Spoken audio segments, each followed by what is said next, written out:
দেৱী সতী দক্ষ ৰজাৰ পুত্ৰী আৰু ভগৱান শিৱৰ পত্নী আছিল। দেৱী সতীয়ে নিজৰ পিতৃ দক্ষ ৰজাই আয়োজন কৰা যজ্ঞত জঁপিয়াই নিজৰ প্ৰাণ ত্যাগ কৰিছিল আৰু এইটো কথা সকলোৱে জানে। কিন্তু দেৱী পুৰাণত এইটো প্ৰসংগত আৰু অধিক ৰোমাঞ্চকৰ কথা জানিবলৈ পোৱা যায় আৰু আজি আমি সেই বিষয়ে ইয়াত আলোচনা কৰিম। দেৱী পুৰাণৰ মতে যেতিয়া সতীৰ পিতৃ দক্ষ প্ৰজাপতিয়ে যজ্ঞৰ আয়োজন কৰিল, তেওঁ নিজৰ পুত্ৰী সতী আৰু তেওঁৰ স্বামী শিৱক নিমন্ত্ৰণ নজনালে।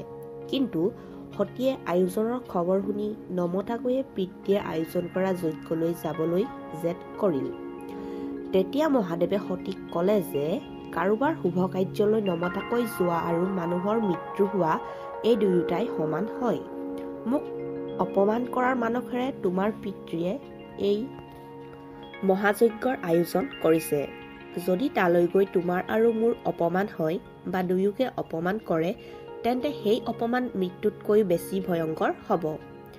ভগৱান শিৱৰ এই কথা শুনি দেৱী সতীয়ে ক'লে যে মহাদেৱ, আপুনি তালৈ যায় বা নাযায় নাজানো, কিন্তু মই অৱশ্যেই সেই যজ্ঞলৈ যাম।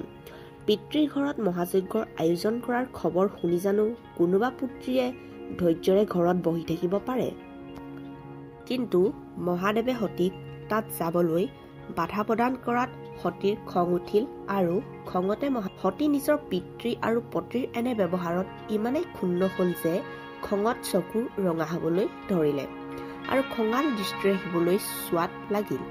উজ্জোৰ খঙত কঁপিবলৈ ধৰিল আৰু এটা ভয়ানক অট্টহাস্য কৰিল।